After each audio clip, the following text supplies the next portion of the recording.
ನಮಸ್ಕಾರ. ಕರ್ನಾಟಕ ಧ್ವನಿಗೆ ಸ್ವಾಗತ. ಶೃಂಗೇರಿ ಕ್ಷೇತ್ರದ ಅಂಚೆ ಮತಗಳ ಮರು ಎಣಿಕೆ ಸೂಚಿಸಿದ್ದ ಕರ್ನಾಟಕ ಹೈಕೋರ್ಟ್ನ ಆದೇಶವನ್ನು ಪ್ರಶ್ನೆ ಮಾಡಿ ಮಾಜಿ ಶಾಸಕರು ಆಗಿರುವಂಥ ಟಿ.ಡಿ. ರಾಜೇಗೌಡ ಅವರು ಸಲ್ಲಿಸಿದ್ದ ಮೇಲ್ಮನವಿಯ ವಿಚಾರಣೆಯನ್ನು ನಡೆಸಲಿಕ್ಕೆ ಸುಪ್ರೀಂ ಕೋರ್ಟ್ ಶುಕ್ರವಾರ ಒಪ್ಪಿಗೆಯನ್ನು ಸೂಚಿಸಿದೆ. ಚಲಾವಣೆಯಾಗಿರುವ 1811 ಅಂಚೆ ಮತಗಳ ಪೈಕಿ ತಿರಸ್ಕೃತಗೊಂಡಿರುವಂತಹ 279 ಅಂಚೆ ಮತಗಳನ್ನು ಮರುಪರಿಶೀಲನೆ ಮಾಡಿ ನಂತರ ಎಲ್ಲ ಅಂಚೆ ಮತಗಳನ್ನು ಮರು ಎಣಿಕೆ ಮಾಡಿ ಫಲಿತಾಂಶವನ್ನು ಪ್ರಕಟಿಸಬೇಕು ಎಂದು ನಿರ್ದೇಶಿಸಿದ್ದಂತಹ ಹೈಕೋರ್ಟ್ನ ಏಪ್ರಿಲ್ 6ರ ಆದೇಶವನ್ನು ಅವರು ಮೇಲ್ಮನವಿಯಲ್ಲಿ ಪ್ರಶ್ನೆಯನ್ನು ಇದೀಗ ಮಾಡಿರುವಂಥದ್ದು. ಭಾರತದ ಮುಖ್ಯ ನ್ಯಾಯಮೂರ್ತಿ ಸೂರ್ಯಕಾಂತ್ ನೇತೃತ್ವದ ಪೀಠದ ಎದುರು ಹಿರಿಯ ವಕೀಲರು ದೇವದತ್ತ ಕಾಮತ್ ವಿಷಯವನ್ನು ಮಂಡಿಸಿದರು. ಮೇಲ್ಮನವಿಯನ್ನು ಮೇ 11ರಂದು ತುರ್ತಾಗಿ ಪಟ್ಟಿ ಮಾಡುವಂತೆ ಅವರು ಕೋರಿಕೆಯನ್ನು ಸಲ್ಲಿಸಿದರು. ಮರು ಎಣಿಕೆ ಪ್ರಕ್ರಿಯೆಗೆ ಆದೇಶಿಸುವ ಮೂಲಕ ಹೈಕೋರ್ಟ್ ಲೋಪವನ್ನು ಎಸಗಿದೆ. ಇದರ ಪರಿಣಾಮವಾಗಿ ಅಂತಿಮವಾಗಿ ಬಿಜೆಪಿ ಮುಖಂಡ ಡಿ.ಎನ್. ಜೀವರಾಜ್ ಅವರನ್ನು ಶೃಂಗೇರಿಯ ಚುನಾಯಿತ ಶಾಸಕ ಎಂದು ಘೋಷಿಸಲಾಯಿತು ಅಂತ ಹೇಳಿ ಕಾಮತ್ ಅವರು ಸುಪ್ರೀಂ ಕೋರ್ಟ್ ಪೀಠದ ಗಮನಕ್ಕೆ ತಂದರು. ತ್ವರಿತ ವಿಚಾರಣೆಯ ಕೋರಿಕೆಯನ್ನು ಪರಿಗಣಿಸುವುದಾಗಿ ಪೀಠ ಹೇಳಿದೆ. ಸಾಮಾನ್ಯವಾಗಿ ನಾವು ಇಂತಹ ವಿಷಯಗಳಲ್ಲಿ ತಡೆಯಾಜ್ಞೆಯನ್ನು ನೀಡ್ತೇವೆ, ಆದರೆ ನಾವು ನಿಮ್ಮ ಮೇಲ್ಮನವಿಯನ್ನು ಪರಿಶೀಲಿಸುತ್ತೇವೆ ಅಂತ ಪೀಠ ಹೇಳಿದೆ.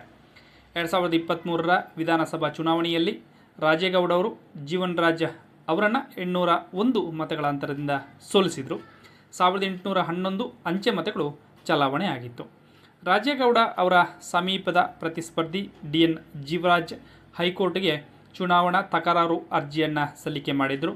1951ರ ಜನತಾ ಪ್ರಾತಿನಿಧ್ಯ ಕಾಯ್ದೆ ಮತ್ತು ಭಾರತ ಚುನಾವಣಾ ಆಯೋಗ ಹೊರಡಿಸಿದ ಚುನಾವಣಾಧಿಕಾರಿಯ ಕೈಪಿಡಿಯ ನಿಬಂಧನೆಗಳ ಪ್ರಕಾರ ಪ್ರತಿವಾದಿ ವಿಜೇತ ಅಭ್ಯರ್ಥಿಯು ಚುನಾವಣೆಯಲ್ಲಿ ಎಸಗಿರುವ ದುಷ್ಕೃತ್ಯ, ಅಪರಾಧ, ಅನೈತಿಕ ಕೃತ್ಯ ಮತ್ತು ಲೋಪಗಳ ಆರೋಪಗಳನ್ನು ಪರಿಗಣಿಸಬೇಕು. ಕ್ಷೇತ್ರದಲ್ಲಿ ಚಲಾವಣೆಯಾದ ಮತಗಳನ್ನು ಕಾನೂನಿನ ಪ್ರಕಾರ ಮರು ಎಣಿಕೆ ಮಾಡಲು ಆದೇಶಿಸಿ ಫಲಿತಾಂಶವನ್ನು ಹೊಸದಾಗಿ ಘೋಷಿಸಲಿಕ್ಕೆ ಆದೇಶಿಸಬೇಕು ಎಂದು ಕೋರಿಕೆಯನ್ನು ಸಲ್ಲಿಸಿದರು. ಹೈಕೋರ್ಟ್ ಆದೇಶದ ಹಿನ್ನೆಲೆಯಲ್ಲಿ ಕಳೆದ ಶನಿವಾರ ಮರು ಎಣಿಕೆ ನಡೆಸಲಾಗಿತ್ತು.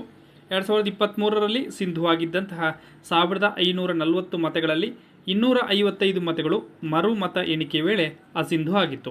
ಹೀಗಾಗಿ ರಾಜೇಗೌಡ ಅವರ ಶಾಸಕ ಸ್ಥಾನಕ್ಕೆ ಕುತ್ತು ಉಂಟಾಗಿತ್ತು. 52 ಮತಗಳ ಮುನ್ನಡೆ ಸಾಧಿಸಿದಂತಹ ಜೀವರಾಜ್ ಅವರನ್ನು ಚುನಾಯಿತ ಪ್ರತಿನಿಧಿ ಎಂದು ಘೋಷಣೆ ಮಾಡಲಾಗಿತ್ತು. ಈ ಹಿನ್ನೆಲೆಯಲ್ಲಿ ಟಿ.ಡಿ. ರಾಜೇಗೌಡ ಅವರು ಶೃಂಗೇರಿ ಕ್ಷೇತ್ರದ ಮಾಜಿ ಶಾಸಕರು ಹೌದು. ಅವರು ಇದೀಗ ಸುಪ್ರೀಂ ಕೋರ್ಟ್ನಲ್ಲಿ ಮೇಲ್ಮನವಿಯನ್ನು ಸಲ್ಲಿಕೆ ಮಾಡಿದ್ದಾರೆ.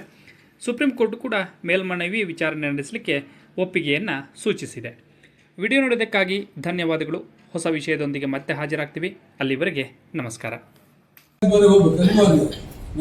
ಹೋಗ್ತೇವೆ, ಪರಿಶೀಲನೆ ಮಾಡಿ ತನಿಖೆ ಮಾಡಿ ನ್ಯಾಯವನ್ನು ಕೊಡಬೇಕು. ಆವಾಗ ಮಾತ್ರ ಕಾನ್ಸ್ಟಿಟ್ಯೂಷನ್ಗೆ ಗೌರವ ಬರ್ತದೆ. ಇವತ್ತೇನು ಸಂವಿಧಾನಕ್ಕೆ ಗೌರವ ಬರ್ತದೆ. ಇದೇನಾದ್ರೂ ಇದು ನ್ಯಾಯ ಸಿಕ್ಕಿಲ್ಲ ಅಂದ್ರೆ ಮುಂದೆ ಇಡೀ ದೇಶಾದ್ಯಂತ ಈ ಒಂದು ಪರಿಸ್ಥಿತಿ ನಿರ್ಮಾಣ ಆಗಬಹುದು. ಹಾಗಾಗಿ ಅದನ್ನು ತಡೆಯೋದಕ್ಕೋಸ್ಕರ ನ್ಯಾಯಾಲಯ ಮತ್ತು ಎಲೆಕ್ಷನ್ ಕಮಿಷನ್ ನ್ಯಾಯವನ್ನು ಕೊಡುವಲ್ಲಿ ಎಲ್ಲ ರೀತಿಯ ಸಮಗ್ರ ತನಿಖೆ ಆಗಿದೆ.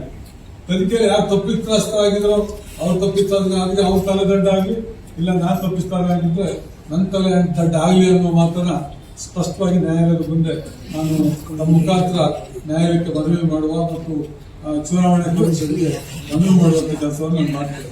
ಹಾಗೆಯೇ ಇವತ್ತು ಹೊಸದಲ್ಲ, ಸುಮಾರು 2011ರಲ್ಲಿ ಯಲ್ಲಾಪುರದಲ್ಲಿ ಪಾಪ ಬಡವರು ಭೂ ದಾಖಲೆಗೆ ಅರ್ಜಿ ಹಾಕಿದ್ರೆ ಇವರು ಅಧಿಕಾರ ಬಂದಂತ ಸಂದರ್ಭದಲ್ಲಿ ಅಲ್ಲಿದ್ದಂತ ಹೆಸರನ್ನ ವೈಟ್ ಮಾಡಿ ಇವರಿಗೆ ಬೇಕಾದಂತ ಒಬ್ಬ ಹೆಸರು ಹಾಕಿ ಭೂಮಿ ಕೊಟ್ಟಂತ ದಾಖಲೆ ಅದೇ. ಅದು ಈಗಾಗಲೇ FIR ಆಗಿ 2013ರಲ್ಲಿ ಚಾರ್ಜ್ ಶೀಟ್ ಕೂಡ ಆಗಿದೆ. ಹಾಗೇನೆ ಇದ್ರ ಜೊತೆ 13 ಸದಸ್ಯರು ಇರ್ತಾರೆ, ಅವ್ರ ಮೇಲೆ ಕೂಡ ಈಗಾಗಲೇ ಚಾರ್ಜ್ ಶೀಟ್ ಆಗಿ ಲೋಕಾಯುಕ್ತದ ಎನ್ಕ್ವೈರಿ ಆಗಿ 23 ಜನರ ಮೇಲೆ ಚಾರ್ಜ್ ಶೀಟ್ ಆಗಿದೆ. ಇದು ಚಿಕ್ಕಮಗಳೂರು ಲೋಕಾಯುಕ್ತದ ಸ್ಪೆಷಲ್ ಕೋರ್ಟ್ 2018ರಲ್ಲಿ ಇವತ್ತು ಜನಪದ ನ್ಯಾಯಾಲಯಕ್ಕೂ ಕೂಡ ಇದು ಸಬ್ಮಿಟ್ ಆಗಿದೆ.